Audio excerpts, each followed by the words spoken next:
वक्रतुंड महाकाय सूर्यकोटि समप्रभा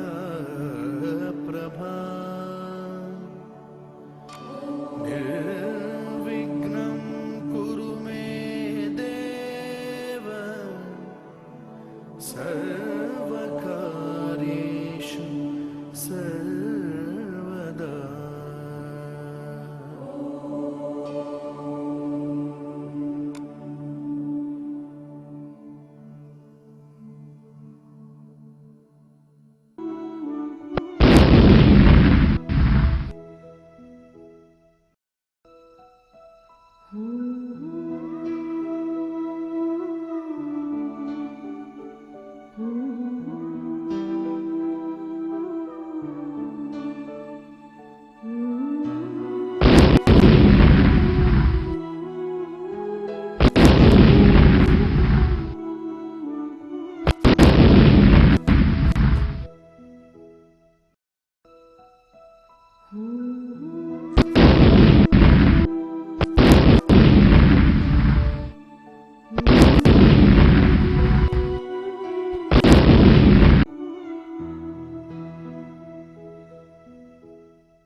अब हम बात कर रहे हैं प्रश्नावली 4.3 के सवाल नंबर 10 की। इसमें हमें सवाल दिया गया है कि मैसूर और बेंगलोर के बीच 132 किलोमीटर की यात्रा करने में एक एक्सप्रेस गाड़ी सवारी गाड़ी से, दो तरह की गाड़ियां हैं, एक एक्सप्रेस गाड़ी है, एक पैसेंजर ट्रेन है, सवारी गाड़ी है। एक्सप्रेस गाड़ी सवारी गाड़ी से 1 घंटा समय कम लेती है। एक्सप्रेस निश्चित तौर पर तेज चलेगी, ठीक है। यदि एक्सप्रेस की औसत चाल, एक्सप्रेस गाड़ी की जो चाल है वो सवारी गाड़ी की चाल से, की औसत चाल से 11 किलोमीटर प्रति घंटा अधिक हो, तो दोनों रेलगाड़ियों की औसत चाल ज्ञात कीजिए, ठीक है। तो हम मान लेते हैं, चाल ज्ञात करनी है ना, तो हमने माना सवारी गाड़ी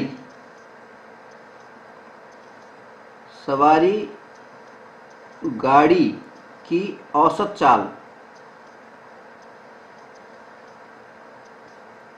चाल वो है x किलोमीटर प्रति घंटा, ठीक है। तो एक्सप्रेस की कितनी हो गई, तो एक्सप्रेस गाड़ी की औसत चाल कितनी हो गई, कितनी है, 11 किलोमीटर ज्यादा है, 11 किलोमीटर प्रति घंटा ज्यादा है एक्सप्रेस की, यानी x प्लस 11 किलोमीटर, ये हो गई, ठीक है। अब बात आ रही है समय की, ठीक है। अब जब औसत चाल x किलोमीटर थी सवारी गाड़ी की, तो उसने समय कितना लिया था 132 किलोमीटर की दूरी तय करने पर। दूरी हमें दे रखी है 132, ठीक है। तो समय कितना लेगी ये, समय सवारी गाड़ी समय लेगी 132 बटा x, दूरी बटा समय, दूरी बटा चाल, चाल हमने x मान ली तो दूरी 132 थी तो 132 बाई x हो गई। ठीक है, और एक्सप्रेस का समय कितना हो जाएगा एक्सप्रेस गाड़ी के द्वारा, ये हो जाएगा 132 बटा x प्लस 11। ठीक है, अब हमसे क्या कहा गया है, अब हमसे ये कहा गया है कि एक्सप्रेस गाड़ी जो है वो सवारी गाड़ी से 1 घंटा कम समय लेती है, यानी सवारी गाड़ी जो है वो ज्यादा समय लेती है। सवारी गाड़ी का समय कितना है 132 by x, 132 by x. Express गाड़ी का समय कितना है 132 बाई एक्स प्लस 11, और कितना अंतर है दोनों में, वो है 1 घंटे का, 1 घंटे का। यानी हमें इसको सॉल्व करना है। ठीक है, सॉल्व कैसे करेंगे देखिए, x और x प्लस 11 ये क्यों लिख दिया हमने एलसीएम के रूप में, ठीक है, लघुत्तम के रूप में। और अब क्या हो गया देखिए, x से x कट गया, x प्लस 11 मल्टीप्लाई हो जाएगा 132 से, तो 132 इंटू एक्स प्लस 11, एक तो ये आ गया, फिर माइनस का चिन्ह है, माइनस चिन्ह लगा दिया, फिर x प्लस 11 को इससे करेंगे तो x प्लस 11 कट जाएगा, x बच जाएगा, तो माइनस का 132x 132 x हो गया। ठीक है, इक्वल टू 1। ठीक है, इसको आगे सॉल्व करेंगे तो क्या होगा 132x आ जाएगा, कितना आ जाएगा 132x से मैं लिख देता हूं, ये तो आ जाएगा 132x। ठीक है, प्लस 132 को जब हम 11 से करेंगे तो कितना आ जाएगा, 132 को अगर 11 से करेंगे तो 1452। ठीक है, फिर माइनस 132x। ठीक है, अब अपॉन बटे में करेंगे तो क्या होगा देखिए, x को x से करेंगे तो x स्क्वायर, x को 11 से करेंगे तो प्लस 11x। ठीक है, अब ऊपर देखिए 132x प्लस के हैं, 132x माइनस के, ये तो कट गए। ठीक है, अब ये हो गया इक्वल टू 1। जब क्रॉस मल्टीप्लाई करेंगे तो हमारे को क्या प्राप्त हो गया, हमें प्राप्त हो गया X square plus 11x equal to 1452। ठीक है, और इसको हम पक्षांतर कर लेंगे तो क्या प्राप्त हो जाएगा, X square plus 11x minus 1452 equal to 0। ठीक है, ये हो गया हमारा द्विघात समीकरण। अब इस इक्वेशन को अलग से लिख लेते हैं। देखिए, X square plus 11x minus 1452 equal to 0। ठीक है, और इसको हम सॉल्व करेंगे किससे, द्विघाती सूत्र से। द्विघाती सूत्र हमारा क्या है, वो हमारा होता है minus B under root, sorry minus B plus minus under root B square minus 4ac upon 2a, यही तो होता है हमारा। ठीक है, अब इस फार्मूले से हम इसको सॉल्व करेंगे। इसमें abc की वैल्यू हमें मालूम होनी चाहिए, इसलिए हम इसकी तुलना कर रहे हैं द्विघात समीकरण के मानक रूप से, और तुलना करके हम ज्ञात करेंगे तो हमें a बराबर क्या प्राप्त होगा 1, b बराबर क्या प्राप्त हो रहा है 11, और c बराबर हमें क्या प्राप्त हो रहा है माइनस 1452, यह हमें प्राप्त हो रहा है। ठीक है, अब abc की वैल्यू इस द्विघाती सूत्र के अंदर, क्वाड्रेटिक फार्मूले के अंदर हम रख देते हैं। सबसे पहले लिखेंगे माइनस बी स्क्वायर, तो minus B square, sorry minus B है तो माइनस, और बी की वैल्यू कितनी दे रखी है 11, फिर प्लस माइनस लिख दिया, फिर अंडर रूट बनाया।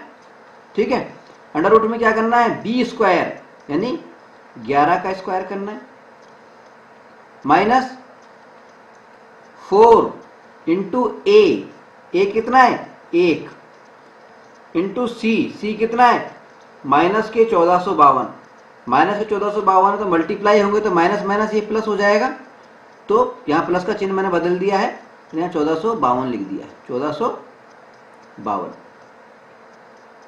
ठीक है, अपॉन 2a, a कितना है 1, तो 2a का मतलब हो गया 2 ही हो गया, ठीक है। अब क्या करना है हमारे को, देखिए अब हमें करना है ये 11 का स्क्वायर, अंडर रूट वाली संख्याओं को देखते हैं हम, तो देखिए क्या प्राप्त हुआ हमें, माइनस का 11 तो ये है ही, प्लस माइनस अंडर रूट की अगर हम बात करें तो एक तो आ गया, 11 का स्क्वायर कितना होता है 121, 121, प्लस क्या आया 4 इंटू 1 इंटू 1452, तो 1452 को जब हम 4 से मल्टीप्लाई करेंगे तो क्या आ जाएगा, हमारे पास में आ जाएगा 5808, 5808, और इसमें जब 121 हम जोड़ेंगे तो क्या आ जाएगा 5929, 5929, ठीक है। और जब इस 5929 का हम अंडर रूट निकालेंगे तो क्या प्राप्त हो जाएगा हमें 77। अंडर रूट निकालने की ट्रिक हमें प्रारंभ में, हमने चैप्टर के प्रारंभ में बताई थी, ठीक है ना, तो अंडर रूट निकालना जहां पूर्ण वर्ग जो संख्याएं हैं खासतौर पे उनका, वो हमें आना चाहिए, ठीक है, वो होते 77, ठीक है। तो हमें क्या लिखना है अब, अपॉन 2 तो ही, तो हमारे पास में क्या आ गया, हमारे पास में आ गया माइनस का 11 प्लस माइनस 77 अपॉन 2, ठीक है, यानी इसको एक बार माइनस में लिखना है, एक बार प्लस में लिखना है हमारे को, यही तो मतलब हुआ।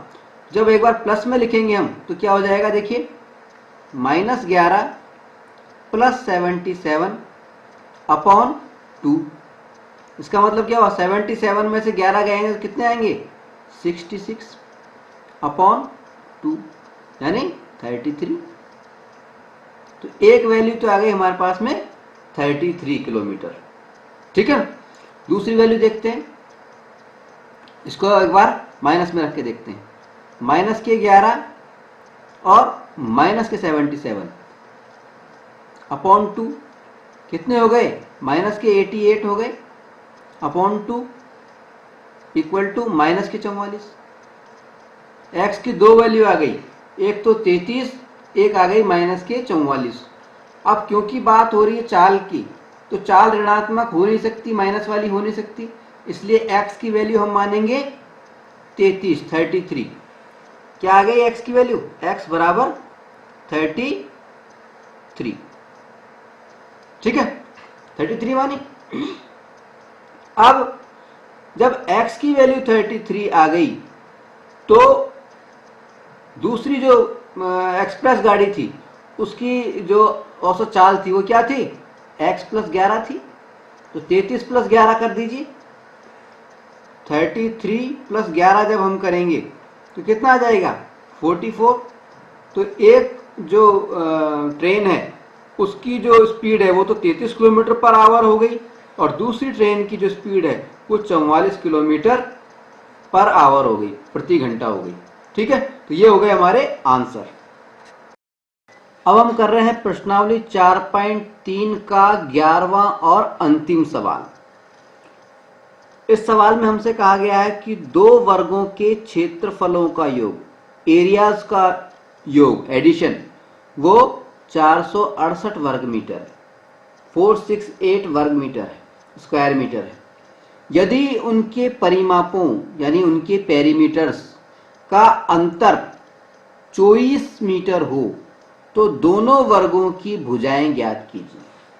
यानी इस सवाल में हमें दो वर्ग दिए हुए हैं और दोनों वर्गों की भुजाएं हमसे पूछी हैं, उनकी साइड्स हमसे पूछी हैं, ठीक है, ठीक है। तो मान लीजिए हमें दो वर्ग दिए हैं, हम यहां लिख लेते हैं माना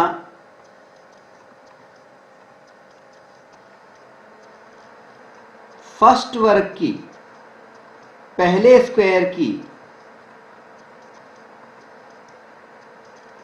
भुजा क्या है, साइड क्या है, x है।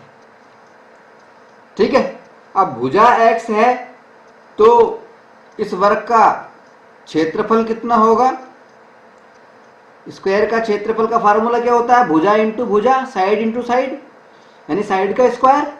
साइड कितनी है, x, तो x का स्क्वायर हो गया।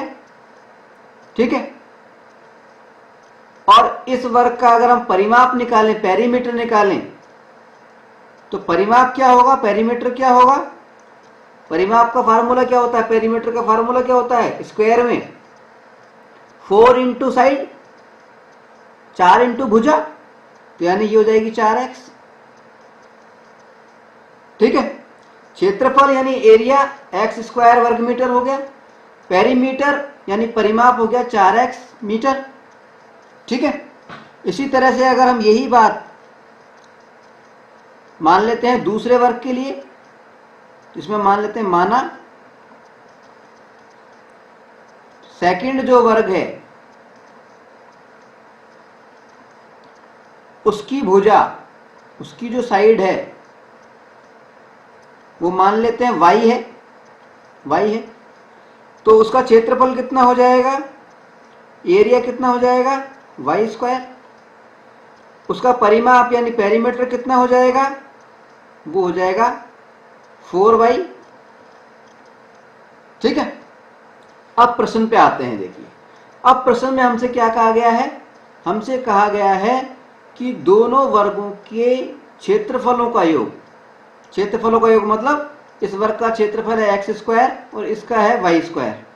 ठीक है, तो यानी X square plus Y square कितना है, 468 मीटर।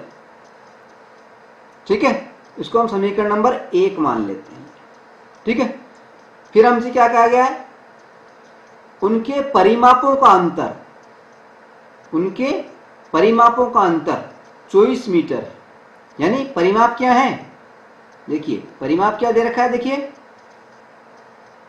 परिमाप एक तो 4x है, एक 4y है, तो 4x minus 4y equal to 24, ये हमें दूसरी कंडीशन दे रखी है। इसमें हम 4 को कॉमन ले लेते हैं तो अंदर क्या आ जाएगा, x minus Y equal to 24। ठीक है, 4 को इधर डिवाइड कर दें तो क्या हो जाएगा, ये x minus Y equal to 24 में 4 का भाग लगाएंगे तो आ जाएगा 6। ठीक है, 24 में 4 का भाग लगाया तो आ गया 6। और x की वैल्यू अगर हम निकालें, x बराबर कितना हो जाएगा, 6 प्लस वाई, 6 प्लस वाई। ठीक है, अब ये जो वैल्यू आई है हमारे पास में समीकरण नंबर 2 की, इसको समीकरण नंबर 2 लिख देते हैं। तो समीकरण नंबर 2 का मान 1 में रख दें, यानी x की वैल्यू 1 में रख देते हैं। यहां हम लिख देंगे समीकरण या x की वैल्यू समीकरण 1 में रखने पर। ठीक है ना, x का मान समीकरण 1 में रखने पर।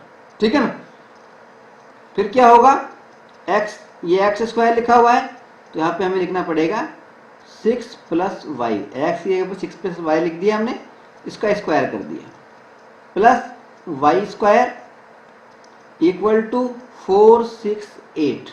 ठीक है, अब इसको खोलेंगे हम कैसे, बीजीय सर्वसम्मी का याद कीजिए, क्या थी हमारी, a प्लस बी का अगर होल स्क्वायर कहीं पे लिखा हुआ है तो कैसे लिखते हैं हम उसको, a square plus B square plus 2 into A into B, ऐसे लिखते हैं ना।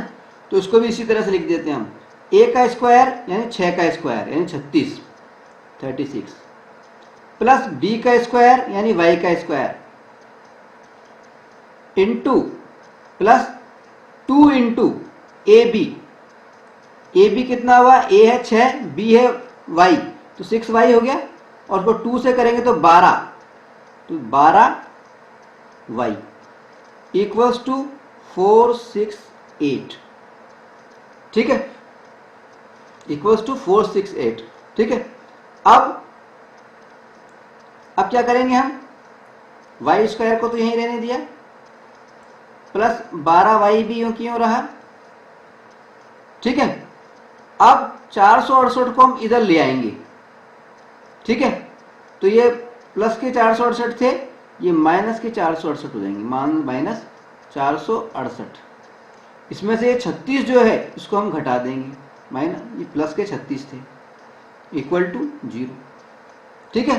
तो 468 में से 36 जाएंगे तो कितना बचेगा, देखिए ये हो जाएगा Y square plus 12y minus कितना बचेगा, देखिए 8 में से 6 गए तो हमारे पास बच गए 2, ठीक है, और 6 में से 3 गए तो 3, ठीक है, और 4 तो है ही, 432 बच गए हमारे पास में, 432 इक्वल टू 0। तो हमारा द्विघात समीकरण क्या आ गया, Y square plus 12y minus 432। जब हम इसको सॉल्व करेंगे तो हमें y की वैल्यू मालूम चल जाएगी, और जब y की वैल्यू मालूम चल जाएगी तो y की वैल्यू को जब हम इस वाले समीकरण में पुट करेंगे, x बराबर y 6 प्लस y, दूसरा समीकरण जो हमने लिखा है, तो हमें x की वैल्यू मालूम चल जाएगी। तो चलिए इस द्विघात समीकरण को हम हल करें। देखिए इस समीकरण में हम थोड़ी सी गलती कर दी है हमने, हम यहाँ पर ये जो प्लस का वाई स्क्वायर था इसको लिखना भूल गए हैं, तो यहाँ पर प्लस का वाई स्क्वायर और जोड़ देते हैं, प्लस का वाई स्क्वायर, तो यहाँ पर भी एक वाई स्क्वायर और आ जाएगा, वाई स्क्वायर प्लस और होएगा, तो ये 2y स्क्वायर हो जाएगा, 2y स्क्वायर, ठीक है। और जब ये 2y स्क्वायर हो जाएगा तो 2 पूरे इक्वेशन में से, इस द्विघात समीकरण में से कॉमन आ जाएगा, कॉमन आएगा तो फिर ये बच जाएगा Y square plus 6y minus 216 equal to 0, ठीक है। तो हमारा जो द्विघात समीकरण हुआ वो हुआ ये, ठीक है।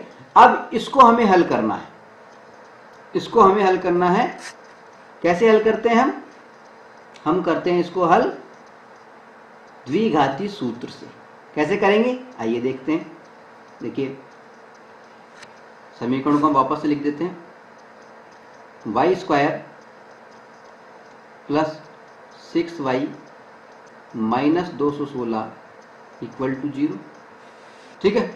और इसको हमें सोल्व करना है द्विघाती सूत्र से। सूत्र क्या होता है हमारा सूत्र होता है minus B plus minus under root B square minus 4 into A into C upon 2a, ये हमारा फार्मूला है।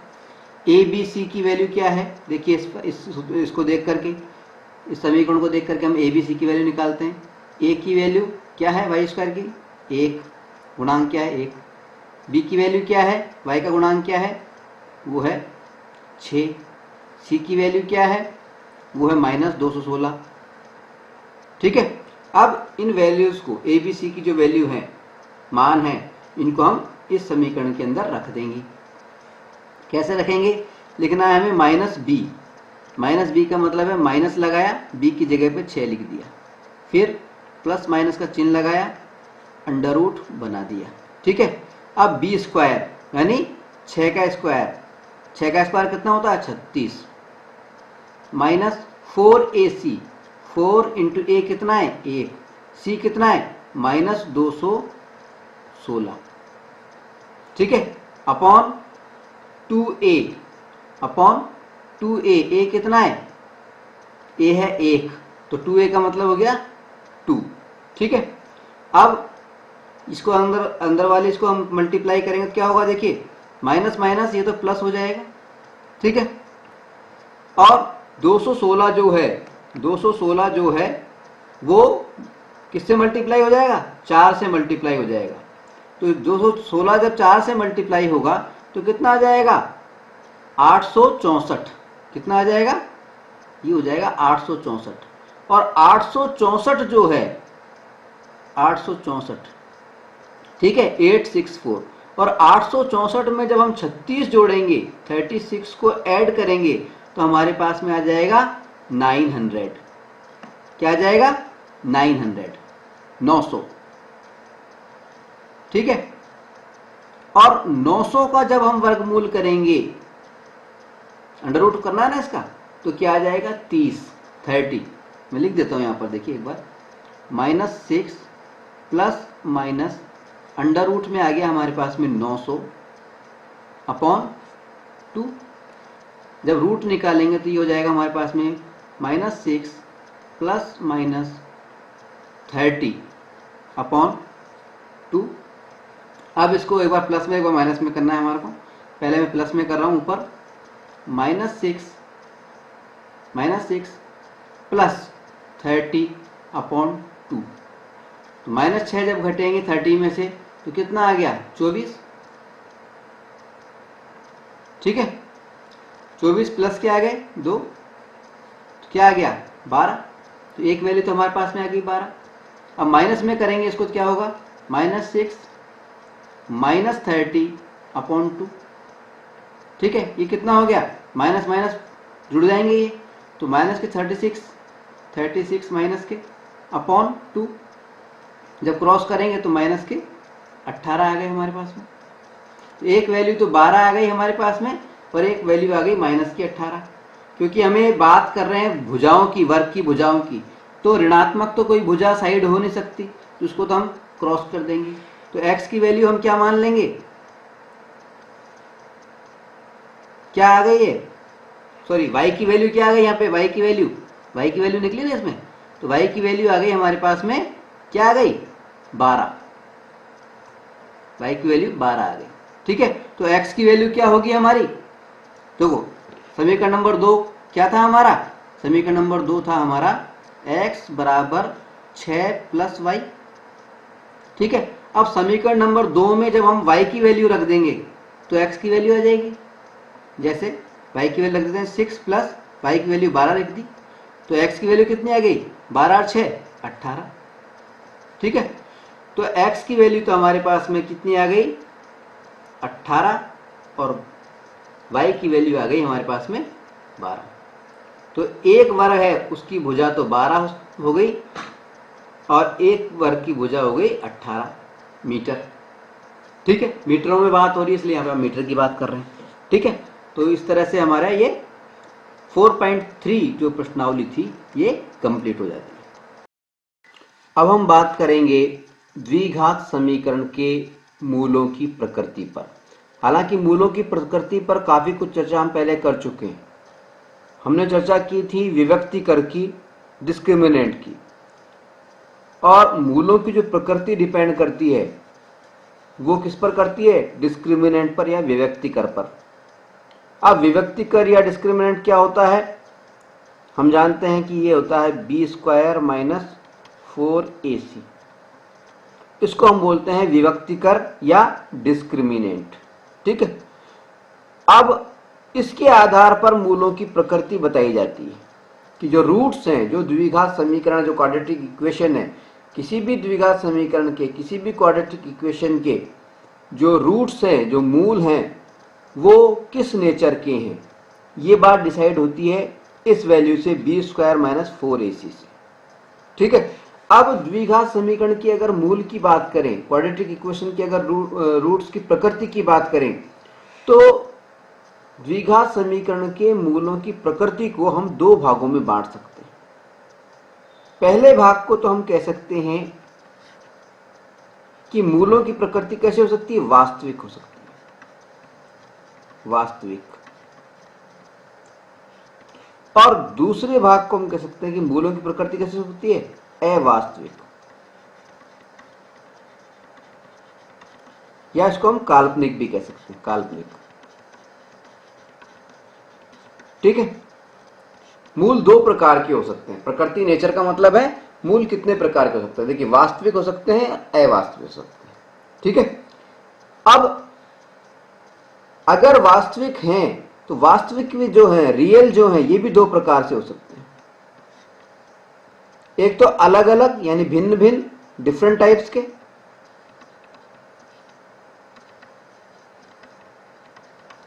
और दूसरा हो सकता है कि वो एक ही प्रकार के हो, एक समान। ठीक है, जब भी हमसे द्विघात समीकरण के मूलों की प्रकृति के बारे में कहा जाए, उनकी नेचर के बारे में कहा जाए, तो हमारे पास में क्या सवाल आएगा कि क्या मूल वास्तविक हैं या मूल अवास्तविक हैं, क्या वो रियल हैं या नॉन रियल हैं, इमेजिनरी हैं। ठीक है, अगर वो वास्तविक हैं तो क्या वो अलग अलग हैं, भिन्न भिन्न हैं, डिफरेंट टाइप्स के हैं, या एक समान हैं, एक जैसे हैं, सेम है। ठीक है, तो अगर ये जो डिस्क्रिमिनेंट है इसको हम डी से डिफाइन करते हैं, प्रदर्शित करते हैं डी से, तो अगर डिस्क्रिमिनेंट की वैल्यू 0 से ज्यादा होती है, अगर डिस्क्रिमिनेंट की वैल्यू 0 से ज्यादा होती है, तो मूलों की जो प्रकृति है, रूट्स की जो नेचर है, वो कैसी होती है? पहली चीज वास्तविक यानी रियल, और वास्तविक में शास्त्र में क्या आएगा? अलग अलग रूट्स, भिन्न भिन्न, अलग अलग प्रकार के। ठीक है, अगर डिस्क्रिमिनेंट की जो वैल्यू आ रही है, डिस्क्रिमिनेंट का जो मान आ रहा है, वो 0 से बड़ा नहीं है बल्कि बराबर है, 0 से बड़ा नहीं है बल्कि बराबर है, अगर 0 के बराबर है तो उसका मतलब है कि मूल जो है, जो रूट्स हैं, वो वास्तविक तो हैं, रियल तो हैं ही, लेकिन एक समान है। द्विघात समीकरण के दो रूट होते हैं, दो मूल होते हैं, यानी दोनों मूलों का मान जो है वो एक जैसा है, एक समान है। अगर किसी मूल का मान x बराबर 1/2 है तो दूसरा मूल भी 1/2 ही होगा, इसका मतलब ये हो गया। ठीक है, तीसरी पोजीशन में अगर डिस्क्रिमिनेंट की वैल्यू 0 से कम हो, यानी 0 इससे बड़ा हो, ये जो निशान है v का मुंह खुला हुआ है, ये 0 की तरफ खुला हुआ है, तो जिधर तरफ खुला हुआ होता है उसका मतलब वो चीज बड़ी है। अगर ये 0 से बड़ा है डिस्क्रिमिनेंट यानी विभक्तिकर, यानी b² - 4ac, ये जो वैल्यू है अगर 0 से बड़ी है, यानी 0 से बड़ी होने का मतलब क्या है कि डिस्क्रिमिनेंट ये जो वैल्यू आ रही है ये ऋणात्मक आ रही है, माइनस में आ रही है। ठीक है, b² - 4ac की वैल्यू माइनस में आ रही है। ठीक है, तो क्या होगा? मूल अवास्तविक होंगे, नॉन रियल होंगे, या उसको हम कह सकते हैं काल्पनिक होंगे, इमेजिनरी होंगे। ठीक है, आई बात समझ में? इसकी चर्चा हम पहले भी कर चुके हैं, एक बार फिर से हमने दोहरा लिया है। चलिए कुछ सवाल लेते हैं। हम ले रहे हैं उदाहरण नंबर 16। इसमें हमसे कहा गया है कि द्विघात समीकरण 2x² - 4x + 3 = 0, ये जो द्विघात समीकरण है इसका एक तो हमें विभक्ति कर ज्ञात करना है, यानी डिस्क्रिमिनेंट ज्ञात करना है, और फिर मूलों की प्रकृति बतानी है। ठीक है, तो डिस्क्रिमिनेंट का फार्मूला क्या होता है? b² - 4ac, discriminant equals to b² - 4ac, ये फार्मूला होता है। ठीक है, इसमें हमें a b c इनकी वैल्यू मालूम होनी चाहिए, इसलिए सबसे पहले ये जो द्विघात समीकरण हमें दिया गया है 2x² - 4x + 3 = 0, इसकी तुलना हम किससे करेंगे? द्विघात समीकरण के क्वाड्रेटिक इक्वेशन के स्टैंडर्ड फॉर्म से, मानक रूप से। मानक रूप में क्या होता है?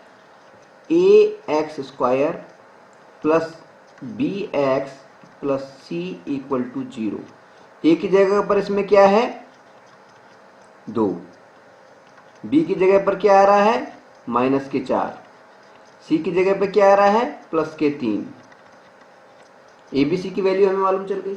अब इस abc की वैल्यू को हम रखेंगे इसमें b² - 4ac में। ठीक है, तो हमारा फार्मूला क्या है? d = b² - 4ac, और b² का मतलब है b कितना है? -4, तो -4 का स्क्वायर -4, a कितना है?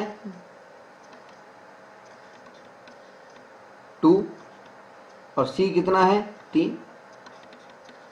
ठीक है, इक्वल्स टू -4 का स्क्वायर करेंगे तो 16 आ जाएगा। -4 इंटू -4, 4 चौक 16, माइनस 4 दूनी 8 और 8 तिया 24, 24। ठीक है, 24 में से जब 16 हम घटाएंगे तो कितने आ गए हमारे पास में? माइनस के 8, माइनस के 8 आ गए। ठीक है, डी की वैल्यू क्या आई हमारे पास में? डिस्क्रिमिनेंट की वैल्यू क्या आई? विभक्ति कर क्या आ गया हमारे पास में? -8। ठीक है, अब मूलों की प्रकृति बतानी है, नेचर ऑफ रूट्स बतानी है। तो नेचर ऑफ रूट्स क्या हो गई? क्योंकि डिस्क्रिमिनेंट, यहां पे हम लिख देंगे चूंकि डिस्क्रिमिनेंट क्या है? 0 से छोटा है, इसलिए क्या होगा? इसलिए देयरफॉर मूलों की प्रकृति कैसी हो गई? जो मूल हो गए, इसलिए मूल कैसे हो गए? अवास्तविक, नॉन रियल या काल्पनिक।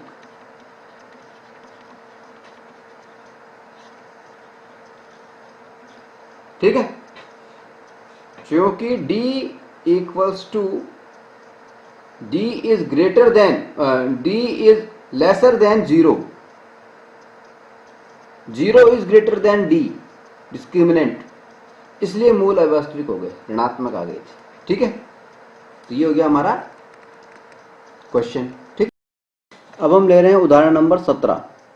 इसमें हमें सवाल दिया गया है 13 मीटर व्यास वाले, 13 मीटर डायमीटर वाले एक वृत्ताकार पार्क की, कोई एक सर्कुलर पार्क है, उसकी परिसीमा के, बाउंड्री के किसी बिंदु पर एक खंबा, एक पिलर इस प्रकार से गाड़ना है कि इस पार्क के व्यास के दोनों अंत बिंदुओं पर, दोनों जो एंडिंग पॉइंट हैं, उन पर बने हुए जो फाटक हैं ए और बी, उनसे खंबे की जो दूरियां हैं उनका अंतर 7 मीटर होना चाहिए। इसमें दो बातें हमसे कही गई, क्या ऐसा करना संभव है, और यदि है तो दोनों फाटकों से कितनी दूरियों पर खंबा हमें गाड़ना है। ठीक है, यानी फाटकों से हमें दूरियां ज्ञात करनी। सबसे पहले समझें कि सवाल में हमें करना क्या है। देखिए, हमें एक वृत्ताकार पार्क की बात कही है हमसे, तो एक वृत्ताकार पार्क बना लेते हैं। ये मान लीजिए कोई वृत्ताकार पार्क है। ठीक है, अब ये कहा गया है कि इसका जो व्यास है वो 13 मीटर है। ये जो व्यास है ये 13 मीटर, 13 मीटर, और दोनों बिंदुओं पर फाटक बने हुए, फाटक बने हुए मान लीजिए। ठीक है, हमसे कहा गया है कि वृत्त की जो परिधि है, इस परिधि पर, वृत्त की जो बाउंड्री है सर्किल की, इस पर किसी बिंदु पर हमें एक खंबा गाड़ना, पिलर गाड़ना। मान लीजिए पिलर हमें यहां गाड़ना है। ठीक है, और इस प्रकार से गाड़ना है, इसका मतलब पिलर गाड़ा है, इसका मतलब ये जो दूरी है ए से पी की बीच की दूरी है और बी से पी की बीच की दूरी है, इन दोनों दूरियों का अंतर कितना होना चाहिए? 7 मीटर। ठीक है, सवाल में हमसे क्या कहा गया है कि ए पी, चित्रानुसार जो ए पी है, इस चित्रानुसार लिख देंगे हम, चित्रानुसार A P minus B P equals to 7। ठीक है, यानी ए पी कितना हो गया? ए पी बराबर हो गया बी पी प्लस 7। ठीक है, हमें ए पी और बी पी की वैल्यू ज्ञात करनी है कि ए पी कितना है, बी पी कितना है। ठीक है, यानी ये वाली भुजा कितनी है और ये वाली भुजा कितनी है। ठीक है, अब क्योंकि हमें दोनों भुजाएं नहीं मालूम है, इतना तो मालूम चल गया कि जो दूसरी भुजा है वो पहली भुजा में 7 और जोड़ दो, दूसरी भुजा आ जाएगी, लेकिन पहली भुजा क्या है हमें नहीं मालूम। ठीक है, तो हम मान लेते हैं, माना चित्रानुसार बीपी इक्वल्स टू कितना है? x metre. ठीक है, अब BP equal to x metre है तो AP क्या हो गई, AP इक्वल्स टू क्या हो गई, क्या है, BP प्लस 7, BP प्लस 7 यानी X प्लस 7 मीटर। ठीक है, अब सवाल में हमसे क्या कहा गया है, देखिए ये था व्यास हमारा 13 मीटर हमारा व्यास था, AB क्या है, व्यास है, डायमीटर। अब क्योंकि ये व्यास है, AB भुजा जो है ये व्यास है, डायमीटर है वृत्त का, इसलिए P बिंदु इससे इसके माध्यम किसी भी बिंदु को ये मिलाएगी तो वहां पर क्या होगा 90, ये जो P बिंदु आया ये जो कोण बनेगा P कोण APB, ये जो कोण बना ये 90 डिग्री का होगा। तो यहां पे मैं लिख देता हूं, क्योंकि AB व्यास है, डायमीटर है, वृत्त का व्यास है, इसलिए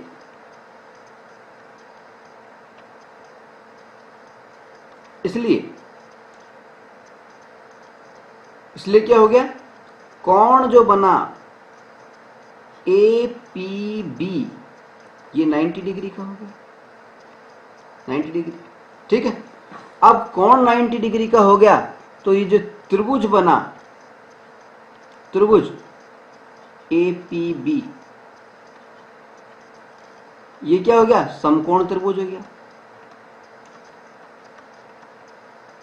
राइट ट्राइंगल हो गया, समकोण त्रिभुज। ठीक है, और समकोण त्रिभुज में क्या होता है, पाइथागोरस प्रमेय। अतः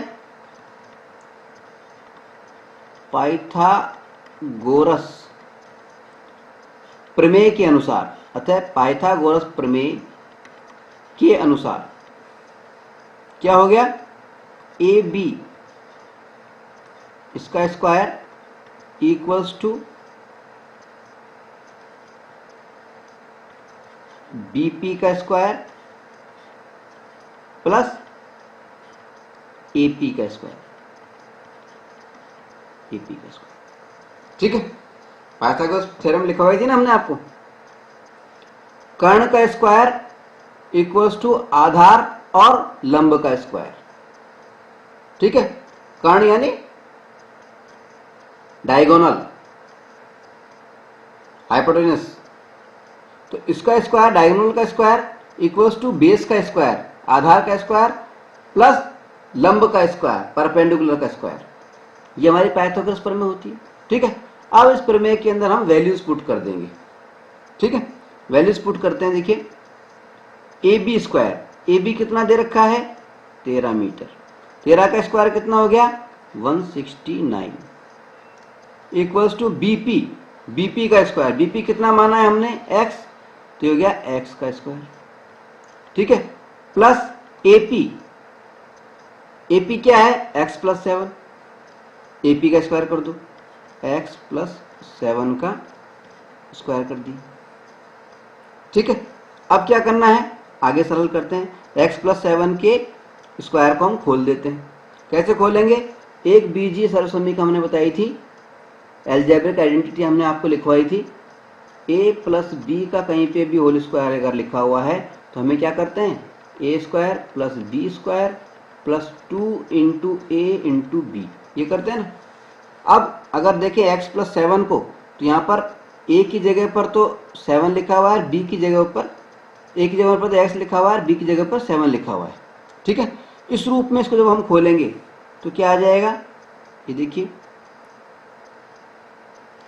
169 तो यूं क्यों रहा, इक्वल्स टू एक्स स्क्वायर यूं क्यों रहा, प्लस ये A मानेंगे जिसको तो x का स्क्वायर प्लस 7 को B मानेंगे तो B का स्क्वायर यानी 7 का स्क्वायर, 7 का स्क्वायर कितना होता है 49 प्लस 2 इंटू AB, A क्या है x, B कितना है 7 यानी 7x, इसको 2 से इंटू किया तो कितना हो गया 7 दूनी 14, 14x। ठीक है, अब क्या करना है, अब पक्षांतर करेंगे। देखिए एक्स स्क्वायर और एक्स स्क्वायर तो 2x स्क्वायर हो जाएंगे। ठीक है, और क्या होगा, ये तो 2x स्क्वायर हो गया, और 169 को अगर पक्षांतर करके हम इधर ले आते हैं तो 169 में से जब 49 जाएंगे तो कितना बचेगा 120। पहली बात तो ये 169 जब इस साइड में आएगा साइड चेंज होकर के तो ये माइनस का 120 माइनस का 169 हो जाएगा। तो माइनस का 169 में से प्लस के 49 जाएंगे तो माइनस के 120 आ जाएंगे। हमारे पास में क्या समीकरण बचा, देखिए हमारे पास बचा 2x² तो यूं कहीं रह गया, x² से जोड़ दिया हमने, प्लस 14x यूं क्यों हमने लिख दिया, ये 14x था हमारे पास में। ठीक है, अब बचा क्या 169 माइनस के, जब इधर होकर के माइनस के आएंगे इसमें से प्लस के 49 हम जब घटाएंगे तो माइनस का 120 आ जाएगा, माइनस का 120 इक्वल्स टू 0। ठीक है, आएगा नहीं आया, 2x² plus 14x minus 120 equals to 0। और अगर इसमें हम दो गौर से देखें तो 2 कॉमन और आ रहा है, अगर इसको हम 2 और कॉमन ले लें तो क्या हो जाएगा, ये तो कट जाएगा 2 तो x² बच जाएगा, इधर बच जाएगा 7, 7 दूनी 14 और इधर क्या हो जाएगा 60। ठीक है, तो हमारे पास में जो द्विघात समीकरण हमें प्राप्त हुआ वो क्या हो गया, x² plus 7x minus 60 equals to 0। और इस द्विघात समीकरण को जब हम हल करेंगे तो हमें इस सवाल का जवाब मिलेगा। ठीक है, चलिए आगे बढ़ते हैं, इसको हल करने की कोशिश करते हैं। सबसे पहले हम इस द्विघात समीकरण को अलग से लिख लेते हैं।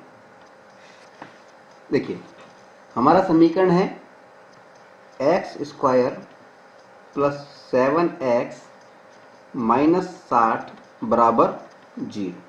ठीक है, अब हमसे क्या सवाल दिया गया है, पहला तो हमसे पूछा गया कि क्या ऐसा करना संभव है। जब भी ऐसी बात हमें दी जाए इसका मतलब जो द्विघात समीकरण हमारे पास में उपलब्ध है क्या उसके मूल वास्तविक हैं या नहीं है, क्या मूलों का अस्तित्व है भी या नहीं है, रूट्स रियल हैं या नॉन रियल हैं, ये पता करना होता है। ठीक है, तो इसका जवाब देने के लिए हमें क्या करना पड़ेगा, हमें विभक्तिकर जो है इसकी वैल्यू ज्ञात करनी पड़ेगी। ठीक है, तो इसका जवाब हम दे रहे हैं कैसे, देखिए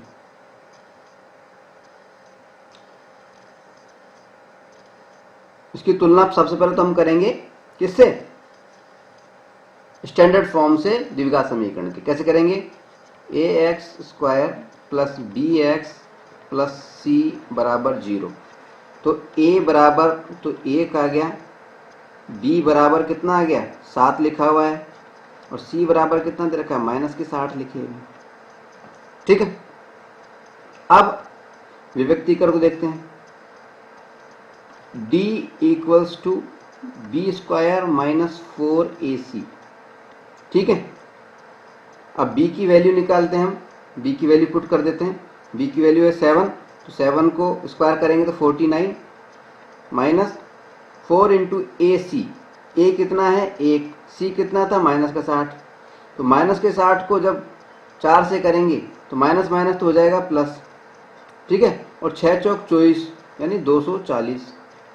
ठीक है, इन दोनों को हम जोड़ेंगे तो कितना आ जाएगा 289। ठीक है, अब क्योंकि 289 जो है ये 0 से बड़ा है, सॉरी 0 से बड़ा है,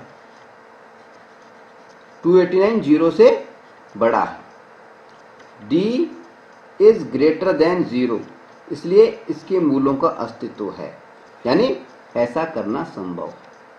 ठीक है, अगर संभव है तो वो क्या होंगे, इसके लिए हमें क्या है ज्ञात करने पड़ेगा, क्या इसके मूल रूट्स ज्ञात करने पड़ेंगे। कैसे करेंगे, हम द्विघाती सूत्र से। सूत्र क्या है हमारा द्विघाती, minus B plus minus under root b² minus 4ac upon 2a, ये हमारा द्विघाती सूत्र है। ठीक है, इस फार्मूले के अंदर हम a b c इन सब की वैल्यू रख देते हैं। ठीक है, तो कैसे रखेंगे, a की वैल्यू हमने रखी ए सॉरी माइनस बी की रखी, तो बी कितना है 7, तो माइनस का 7 लिख दिया हमने, माइनस का 7।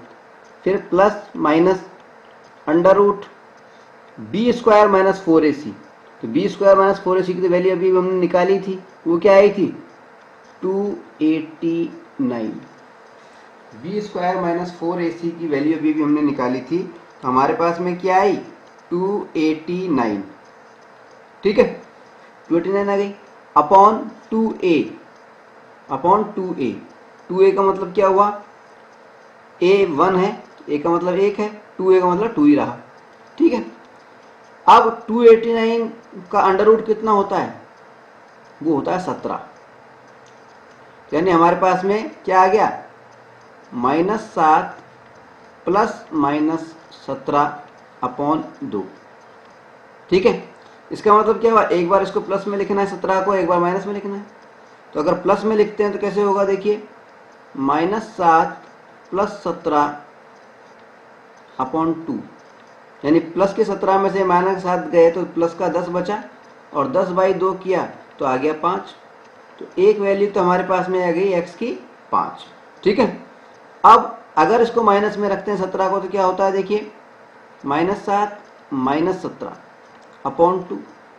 ठीक है, अब 17 और 7 ये जुड़ जाएंगे, तो माइनस के कितने हो जाएंगे 24 upon 2।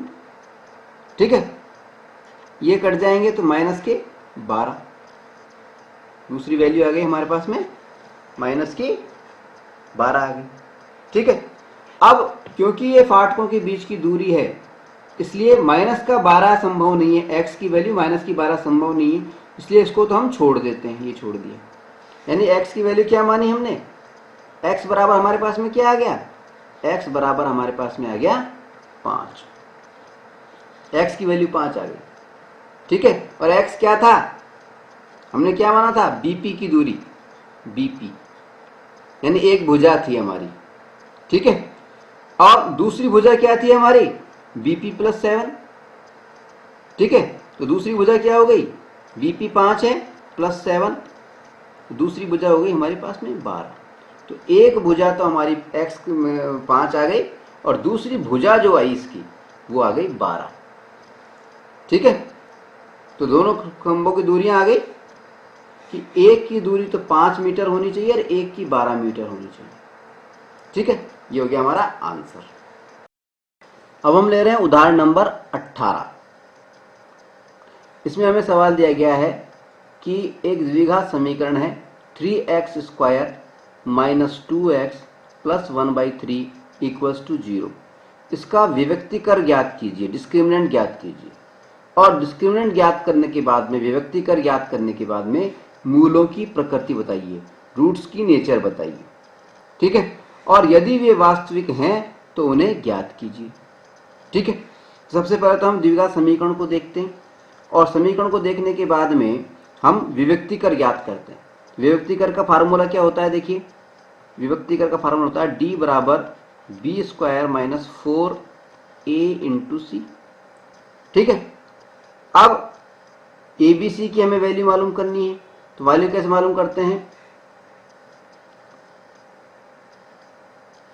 3x square minus 2x plus 1/3 equals to 0 की तुलना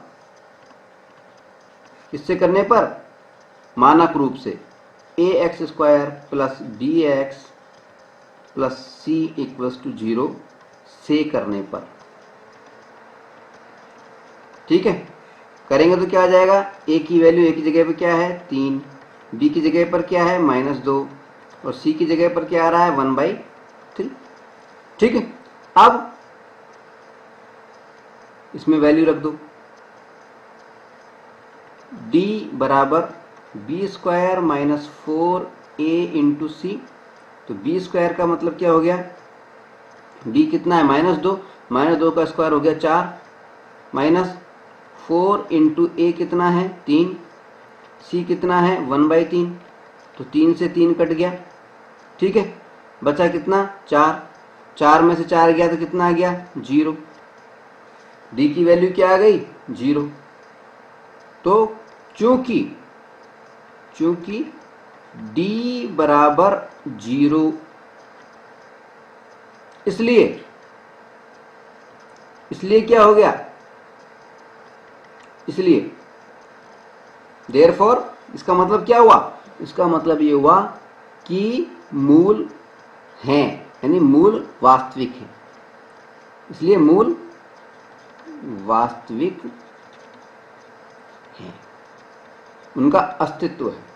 और वो कैसे हैं, वास्तविक हैं और साथ ही साथ में एक समान है, वह एक समान है, एक समान है। मूल कैसे हैं, मूल वास्तविक हैं, वह एक समान है। ठीक है, रियल हैं और इक्वल है। ठीक है, अब मूल हैं क्या, इसमें दिया है कि अगर वास्तविक हैं तो उन्हें ज्ञात कीजिए। तो ज्ञात कैसे करेंगे हम, हमारा फार्मूला क्या होता है, द्विघाती सूत्र क्या होता है, -b plus minus under root b square minus 4ac upon 2a, ये तो हमारा फार्मूला होता है। ठीक है, अब b स्क्वायर माइनस 4ac की वैल्यू तो हम निकाल चुके, जी है, 0 आ रही है, तो इसको 0 मान। अब इसको पुट करके देखते हैं, देखिए माइनस b की वैल्यू क्या है, माइनस का 2, तो माइनस b यानी ये -2 plus minus under root b square minus 4ac की वैल्यू आ गई 0 अपॉन 2a a कितना है 3, 2 इंटू a। अब क्या आ गया, देखिए माइनस माइनस प्लस हो गया, तो प्लस के तो 2 ऊपर आ गए और नीचे क्या आ गया, a की वैल्यू थी 3, तो 3 दूनी 6, 2/6 क्रॉस करेंगे तो ये कितना आ गया 1/3। क्योंकि ये बराबर एक समान है इसलिए दोनों मूल जो होंगे 1/3 होंगे। ठीक है, ये हो गया हमारा आंसर। ठीक है, तो हम समझ चुके हैं अब कि किस प्रकार से हम मूलों की प्रकृति को पहचानते हैं। प्रकृति पहचानने के लिए, नेचर को पहचानने के लिए सिर्फ हमें विभक्तिकर की वैल्यू ज्ञात करनी पड़ती है, डिस्क्रिमिनेंट की वैल्यू ज्ञात करनी पड़ती है। अगर डी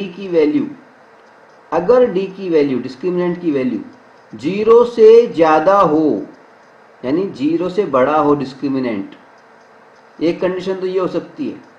दूसरी कंडीशन क्या हो सकती है कि विभक्तिकर क्या है, डिस्क्रिमिनेंट क्या है, 0 के बराबर हो। और तीसरी कंडीशन क्या हो सकती है कि डिस्क्रिमिनेंट छोटा हो 0 से। ठीक है, अगर डिस्क्रिमिनेंट बड़ा है, v का मुंह डिस्क्रिमिनेंट का खुला हुआ है, अगर बड़ा है तो मूल वास्तविक होंगे और अलग अलग होंगे। अगर d बराबर है तो मूल वास्तविक होंगे लेकिन एक जैसे होंगे, एक समान होंगे, इक्वल होंगे। और अगर d 0 से छोटा है, 0 से छोटे होने का मतलब होता है अगर d की वैल्यू ऋणात्मक आ जाए, डिस्क्रिमिनेंट की वैल्यू, विभक्तिकर की वैल्यू ऋणात्मक आ जाए, ठीक है, तो क्या होंगे, मूल अवास्तविक होंगे, नॉन रियल होंगे, काल्पनिक होंगे, इमेजिनरी होंगे। ठीक है, चलिए आगे बढ़ते हैं और करते हैं प्रश्नावली 4.4।